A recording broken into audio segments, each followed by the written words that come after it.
Episode 3, making some bread. So we're going to learn a few of the techniques we need to make a nice simple white bread. So we're going to learn about mixing dough, kneading dough, shaping dough and baking dough. So let's get started. So in this bowl I've got 500 grams of flour, 350 grams of water and a single packet of yeast. And now just with a fork we're just going to mix it together just roughly until a shaggy dough ball forms, is what all the cookery books say, which I think is probably what I'm going to call my folk band, Simon Wheeler and the Shaggy Dough Balls. So just really trying to bring the ingredients together. At this point we're not worrying about kneading the bread or developing gluten, just bringing everything together, and then we're just going to leave it alone for a bit. So this is called an autolyse. So it is an optional first step. It just means you need to do less kneading later on to get the right texture to your dough. So with slightly wet hands, just going to pinch that little bit of dough off and then pop that in the sink. Going to chuck a tea towel over this, and then we're just going to leave it alone for half an hour. So your dough's been hanging out for half an hour. Now we're gonna knead it, but first we need to add some salt. So weighed out just 10 grams of salt and 30 grams of water roughly. So the little bit of water just helps you incorporate the salt. That's all. So we just dump all that lot in our little bowl, and then you use your hands, your dough scraper if you like, use your fork. You're just gonna mix all that salt into your dough, and at the point where it's all kind of mixed in, deeply unpleasant noises, and we're going to turn our dough out onto the worktop. Dong. So I guess the old-fashioned way of kneading is that you get the heel of your hand and you get your dough and you push the dough away from you, and then you sort of fold it over itself and you push it away. And that's fine, it's pretty easy to do, so maybe that's what you'll want to do.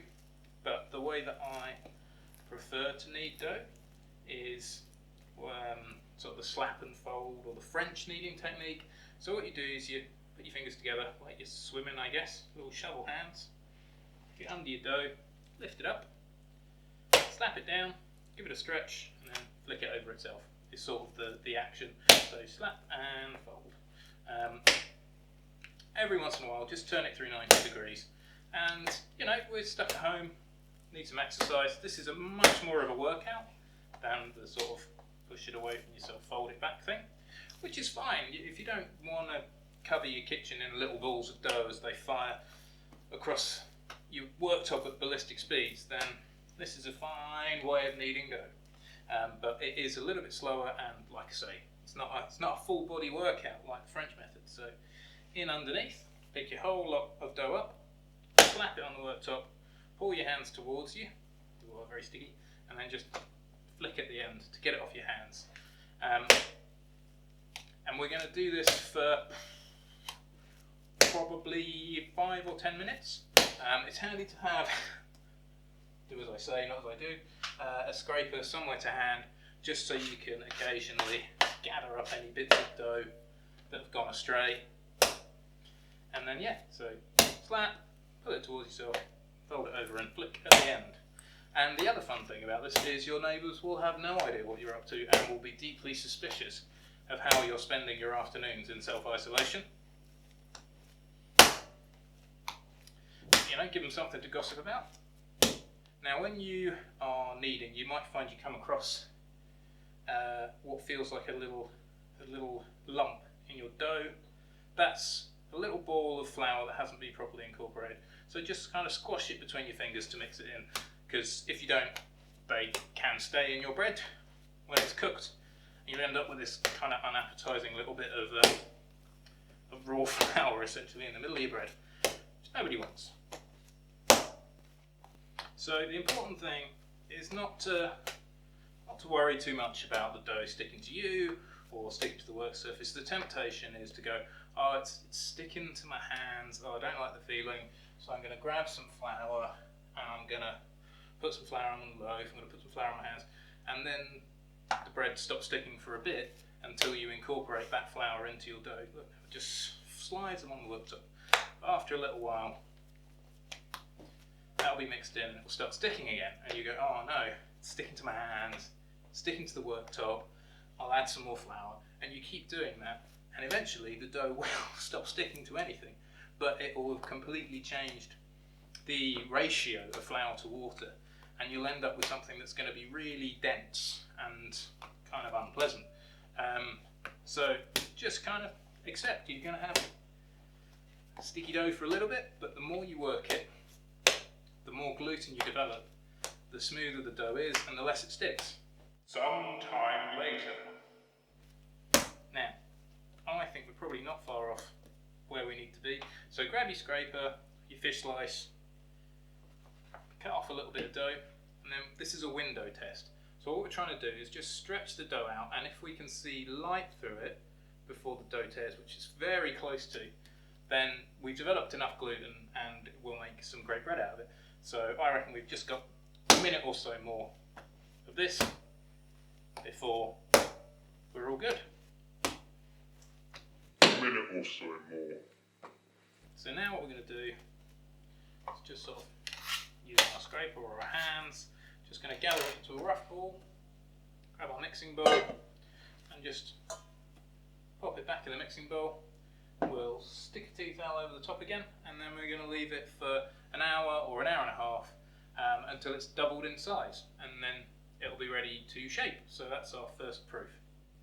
So it's been about an hour and a half maybe, and your dough's doubled in size. So now we're going to shape it into some buns and into a loaf. So first things first, let's turn the dough out onto our worktop. So we're going to put a little bit of flour on the top of the dough, which will become the bottom.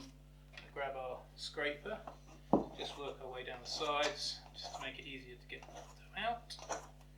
And we're going to turn the whole thing upside down, and hopefully a little bit of luck.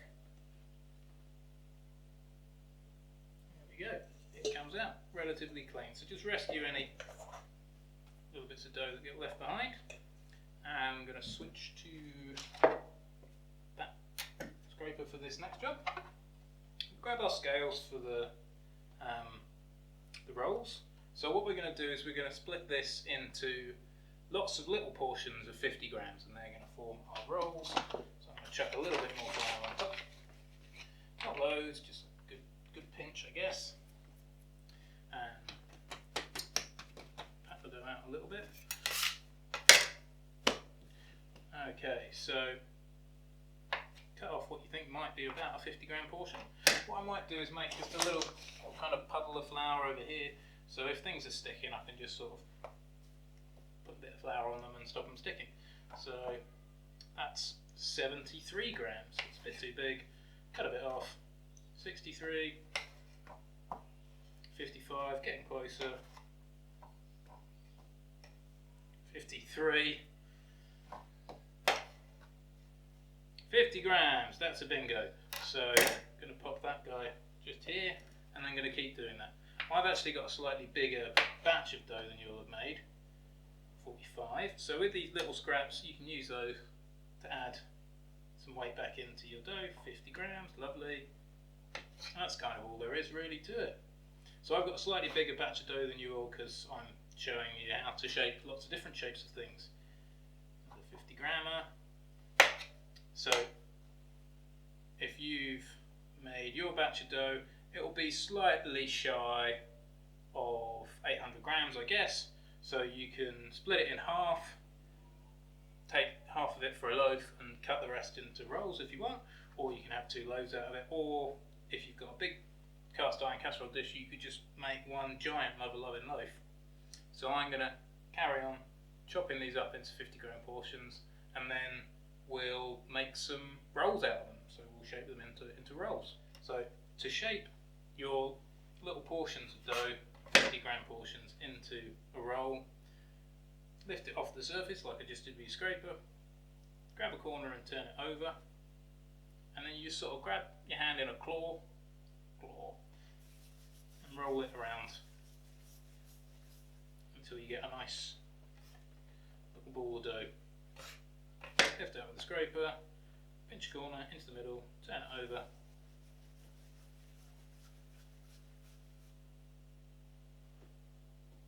Now if you find that you can't get the little portion of dough to form into a ball, it might be because you've got too much flour on your work surface. So if you give your work surface a little scrape, and maybe even put a tiny bit of water on the worktop, just to make the surface a tiny bit tackier, it really helps in shaping these little rolls. So into the middle, turn it over. Ooh, too sticky. And if that happens, just pop some flour on your hands from your little puddle of flour. Start again. It's the last one. So in the middle, pinch corner, turn it over, and then swirl it around and round and round and round until you've got a ball of dough. So with the sort of second half of the dough that you've made, just have a little pinch of flour, chuck that on top, leave the rest of that there in case we need it later on. So what we're going to do is we're going to turn it that way around so the floured side is down, and then we're going to give it a little stretch, tuck all of the corners into the top. So we could just roll that over now and it would be a sort of slightly squarish ball of dough, but to make it a bit neater and a bit better, what we're going to do is we're going to pinch a little corner of the dough and we're going to pull it out, stretch it out a little, and then just tuck it into the middle. And we're going to work our way around the whole ball of dough, doing that. And this should give us a nice taut ball of dough. And then if you roll it the other way up, a ball of dough. So this is, again, it's pretty good now. We could leave it as it is. But to make it even better, what we're going to do is we're going to put, again, tiny bit of flour on top. And then we're going to roll our hands underneath it and sort of drag it around the worktop in a kind of twisting motion and also tucking it under itself. So sort of like that. So sweeping it around and tucking it under itself at the same time. And you'll notice as you do that your ball of dough becomes more ball shaped and less kind of flat. It's a little bit taller. Wish it was a baller. And I reckon that's probably about as far as we need to go. Can't resist giving it a tap after that. And then there's our boule. So what we're going to do with this is we are going to chuck it in a bowl that we're going to line with a floured cloth. So I'm going to grab a bowl out in the cupboard off camera. So I wasn't very well prepared, didn't think that through. So here's a bowl, here's a tea towel. We're going to pop the tea towel in the bowl, and then we're going to need to flour the tea towel pretty well. Otherwise your dough stands a pretty good chance of sticking. So a generous sprinkle of flour there, a little bit of flour on top of your dough. And then using your scraper, we're going to pick our little ball of dough up, just plonk it in here, and a little bit more flour on what's going to be the bottom of our loaf, just so we can use the rest of the tea towel to sort of tuck it into bed. So just very gently and lightly fold the corners over, and then joins his friends for an hour of proof. So about an hour at room temperature, just so everything doubles in size, and then it's ready to go in the oven and be baked. Hello, it's a new camera angle. So now we're going to bake our loaves. So our oven's been preheating to 230 degrees. We've got our casserole dish in the oven. We popped it in there as soon as we started preheating the oven, and it's probably been up to temp for about 20 minutes now. So that casserole dish is going to be ripping hot.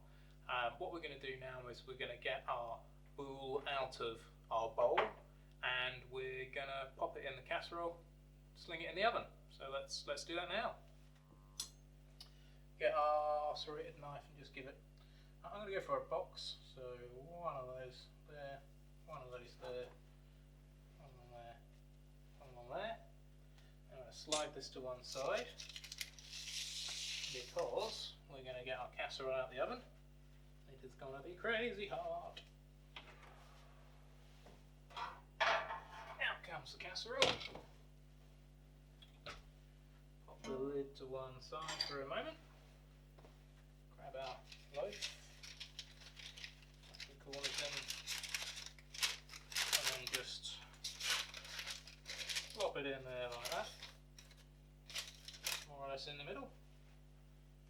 Chuck the lid back on, and it's going back in the oven for 20 minutes with the lid on, and then we'll take the lid off for the last 20 minutes. Here it goes. So our loaf's been in the oven with the lid on the casserole dish for 20 minutes now, so we're going to take it out of the oven, take the lid off, and then pop it back in.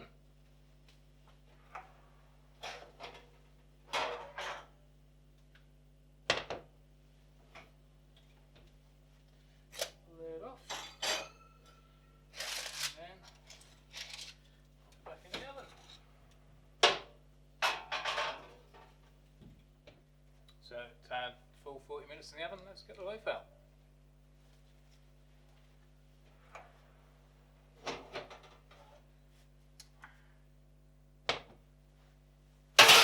Clank.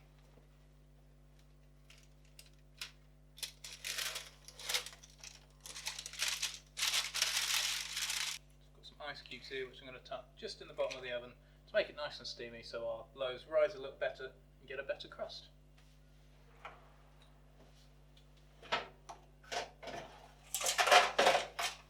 So last thing to go in the oven are our rolls. So we'll just tuck those in on the top shelf. Check those in about 20 or 25 minutes. Okay, so our rolls should hopefully be ready to come out the oven. So let's see how they're looking.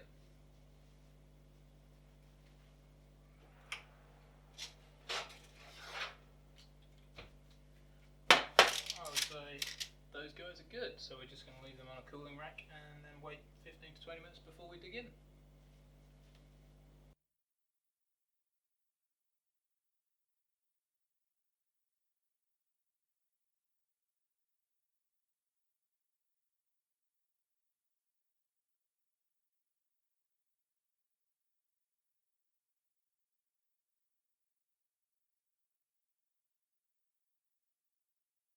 There we go, you've made some bread.